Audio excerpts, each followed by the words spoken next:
Thank you for watching this video. We would like to start off with a quick thank you to our annual sponsors. Our gold level sponsors, Geronimo Properties, Northmark, AEI Consultants, and EBI Consulting. Our silver level sponsors, St. James Real Estate Advisors and May Property Management.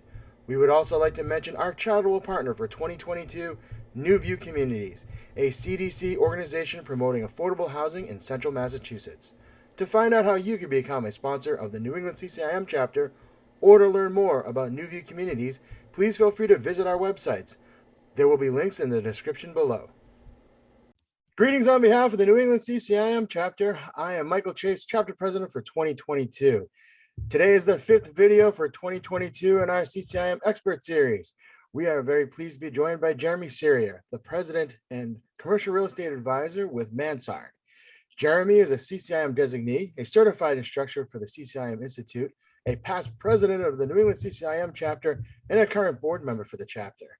His firm recently produced a guide titled The 6 Reasons People Sell Their Commercial Real Estate Revealed.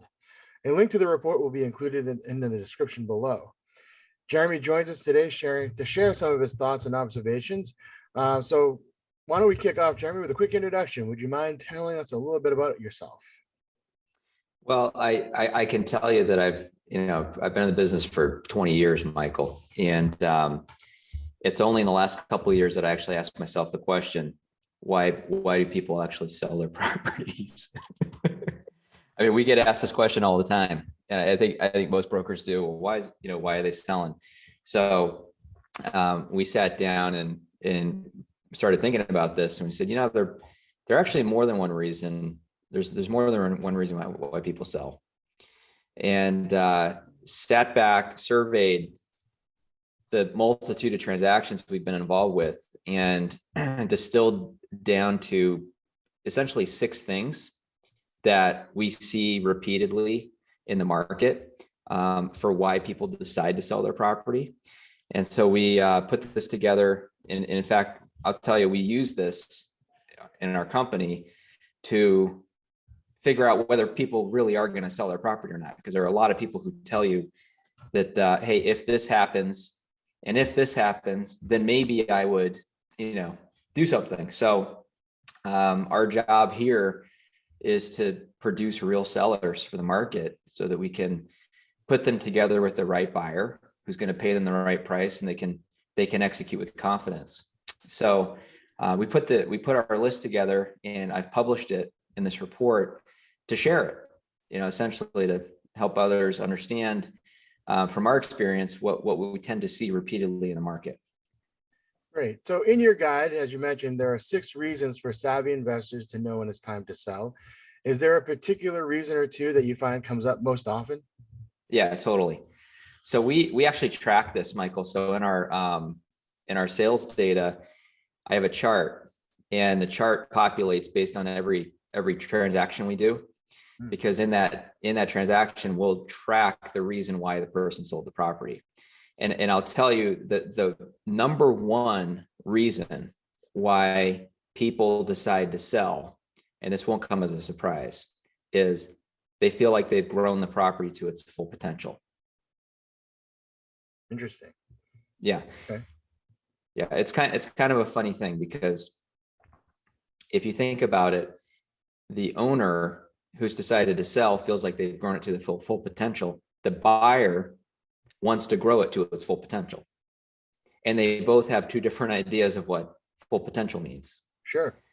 So we end up, that's sort of where the agreement has to happen. And that's what we help people figure out together. In some ways, I was reading through your guide in preparation for this call, and that one did catch my eye. The reason I've grown the property to what I think is its full potential. I think in general, the public might kind of think of that as I've maximized the income potential. One of the reasons why I enjoy CCIM and the coursework and the modeling they do is we really talk about after tax. And sometimes there could be, taking its full potential, you may be trading the tax benefits for one property and transferring that to someone else, because you might have owned it long enough where there's no more depreciation left. you're had your loan, you've crossed over that inflection point where you don't really get the interest deduction. So it might not just be about income potential, but it might be the tax benefits of real estate are no longer there. And that might be the reason for you to sell and transfer that tax benefit to somebody else. Well, typically people think about, they do think about, well, I've fully depreciated this property. I have no more cost recovery to deduct. So my tax exposure is increased on this and my effective tax rate's increased, which is one of the reasons why people actually own real estate, to get the benefits of the tax protection. So there are some people who think about that. But I tend to find they're more focused on how big is my tax bill going to be. Yeah. But you're right. You're right. We'll have, it's typically in our 1031 conversations, we have that, hey, what's your basis? What are you going to carry forward? Because we have a substitute basis and a replacement. And we need to understand what that is, because that does, that still carries forward. You're still going to have a tax consideration. But you're right. People do, you have owners in New England who, a lot of them hold property for a long time, and we'll run into situations where they have zero depreciation left. Right. They've taken it all. So of the 6 reasons to sell, which one do you find, when comes up, which one do you find is investors might have the most trouble, and then ultimately coming to that conclusion to sell? Well, I would say that I'll go through this. Let me tell you the second highest reason why people sell. Sure. Negative cash flow. So that's unfortunately with real estate, it's a leveraged asset for the majority of people, which is what you do. You provide financing, and when the property is not performing and covering its debt service requirements, it can be a pretty painful experience when you start draining your cash accounts out to carry the asset. And it comes down to how long you're willing to endure that and, carry that on. So in a market where we have rising values, that's not as big a deal. But when we go into a recessionary cycle, we'll see more of that. That'll increase. When someone does want to consider selling, are there any recommended first steps that they should take? Well, that's a good question. What's the first thing they should do? They probably ought to sit down and figure out what they think the property's worth first. And the second best call to make maybe to their CPA. To get back to the tax question, because what we tend to find is, in a lot of, Mike, I'll tell you, a lot of our clients they're private wealth folks. So it's, direct investment, private client type work. And I've had a lot of experiences where the owner decides to sell, they hire a broker, they go out to market, they get a buyer, everyone's engaged, and then they call their CPA. And their CPA says, oh, and by the way, you may have a 6 or 7 figure check to write next April to the IRS. And they go, wait, stop everything. What are you talking about? I had no idea it was going to be that much money. So we typically recommend early in the process to have the CPA do a sensitivity analysis, which is a kind of like a low, mid, high, or worst, most likely, best case sell scenario, and then to give an estimated tax liability, because that allows us to then go through some planning around how to approach the market, where the pricing needs to be set, and have the expectations lined up for when and how that partner gets paid. So I think the tax piece is huge. It's huge, and it should be looked at very early. Do you find that there's any certain times of the year that are more active or advantageous to sell certain asset classes? To sell certain asset classes. So, it's people ask me that because they equate the investment sales market, kind of like the residential market, Right. where, if I'm going to sell my house, I'm thinking after the Super Bowl and before June, probably 15th. And then the second best time of year is going to be Labor Day to Halloween, or maybe mid-November. Those are the two prime times. I haven't found that to be the case in our business. I do see that August is typically a quiet month because a lot of people go to Nantucket. I guess that's the place to go, and they're there and they're not really doing a lot. And we'll have folks that will say, hey, we'll talk in September after Labor Day. So that's probably the quietest month of the year. But by property type, it seems to be fairly agnostic seasonally. I really don't see much of that. And maybe multifamily with rollover in the rent roll, I could see some variability there. But office, retail, industrial, I mean, we're dealing with multi-year leasing agreements that frankly are they're not really seasonally focused. So probably the main thing is vacations. Vacations are quieter, and that tends to be August. Other than that, we're pretty busy year round. Okay. So of your 6 reasons, which one covers it's just time to trade up to get a bigger property? Yeah, so there's definitely the I want to sell and reinvest, and that actually becomes more of a consideration than I feel like I've grown the property to its full potential. The sell and reinvest question is I think the velocity of my growth is slowing because I'm becoming equity heavy in this opportunity.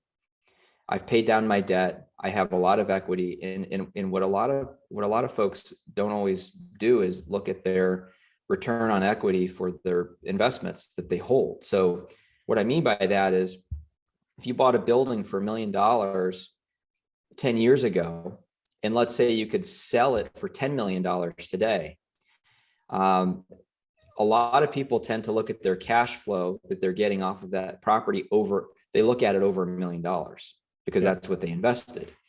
But what they actually need to do is look at it over $10 million, because a buyer would pay them that money today to get access to that cash flow.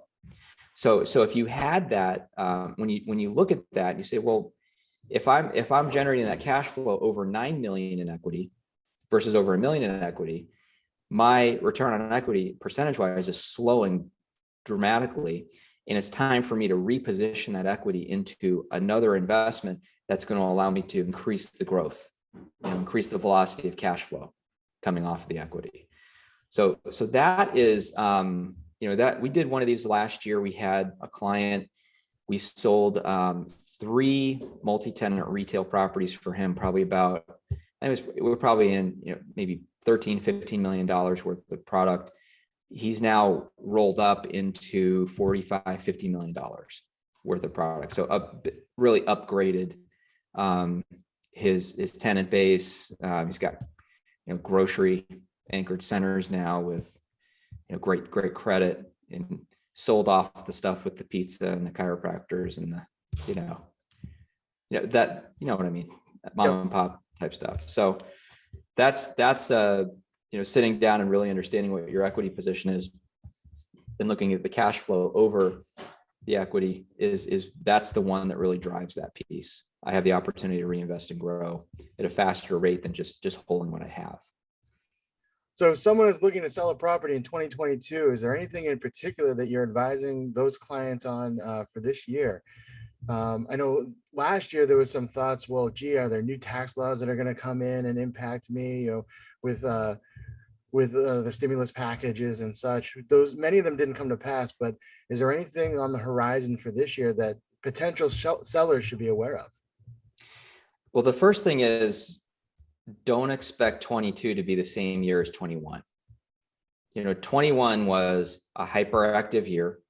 Mm-hmm. We track sales for office, industrial, retail from $1 to $100 million across 3 counties. So Middlesex, Essex, and Rockingham counties. So north and west of Boston.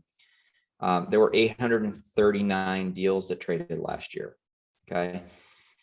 If you take the long-term average from 2006 to 2021, well, call it, 2000, end of year 2021, long-term average is about 430 deals Wow. a year. So a 2x multiple over the long-term average on trade volume. That's not a normal year. That's a hyperactive year. Right. And so that coming off of a year like that, my number one piece of advice is don't expect, that's not normal. Okay, that's not a normal year. So when you hear people talking about how amazing the market is, it's a great time to be selling real estate, they're not incorrect about that. It is, but don't expect that to be the case year in and year out, because the historical pattern says it's not sustainable. I think, last year we had a lot of PPP money out in the market. We had a lot of capital released by the government. We had a lot of people retiring at high value, high watermarks out of their real estate. We had a lot of people who feared tax law changes and wanted to get out last year to prevent exposure to unknown tax changes under the Biden administration. Those were all big motivators. And then you lump on top of that, what we saw in the second 2 quarters of the year was inflation. So inflation's typically a nice, it's real estate's a nice inflation hedge. We'll put it that way. So I think this year we're going to see, I want to hedge on inflation. I want to be in real estate to hedge on inflation. So buyers will be in the market for that. And when you're selling, you want to be positioning into that kind of narrative, but you want to be wary of the interest rate environment. Just today, today is a big day, right? We had a 25 basis point increase. So projecting out for, how a buyer is going to underwrite this year, you want to be aware of pressures they're going to start to feel on leverage and financing with rates moving kind of in a positive way to try to put a brake on inflation. I think also being aware this year of valuations. Valuations cannot go on forever in a fast appreciation curve. So like the industrial market, we saw just in the first 2 months of 22, we had it was like a 40% climb over 21 in value. So how far out can that run until it starts to taper off and plateau? You got to look at tenants and their willingness and ability to pay rent to support the capitalized value. So I think the idea is that if you're having conversations and the conversations sound like this, well, it's great. It's only going to keep getting better. Be careful because you hear that at 2 points in the market. You hear it at the top of the market and you hear it at the bottom of the market. The bottom of the market is it's really bad. It's never going to get better. And at the top of the market, it's really great. It's going to get even better. And when that becomes a common conversation, be careful. And if you're thinking of selling, watch out for that, because that's a sign that the market is preparing to transition. Good takeaway. Okay. So parting thought, is there anything that the New England CCIM chapter can be doing to support professionals and firms such as yourself? Well, I think the chapter, one of the things that CCIM has done for me is the education. People come for the education, they stay for the networking. And so what's nice about it is you get a very diverse group of professionals coming together in different practice areas, doing different types of things. And there's an opportunity to really share and collaborate knowledge with one another. So, even having conversations with people like yourself about the financing market, the view of the market from the lending community is really valuable. So continuing to encourage discussion and conversation around different points of view of the market to co-educate each other makes us all stronger. Absolutely agree. Jeremy, thank you for taking the time to chat with us today. And as always, for your support of the New England CCIM chapter. And thank you for taking the time to view this video. You can follow Jeremy on LinkedIn and Jeremy and the rest of his team on the MANSARD Commercial Properties website. Links will be included in the description below. We have a great lineup of speakers coming. We'll be posting more content in the coming weeks. So please like and subscribe below and keep an eye on this channel. Also, feel free to follow us on LinkedIn and other social media platforms. Thank you for viewing. Thanks, Michael.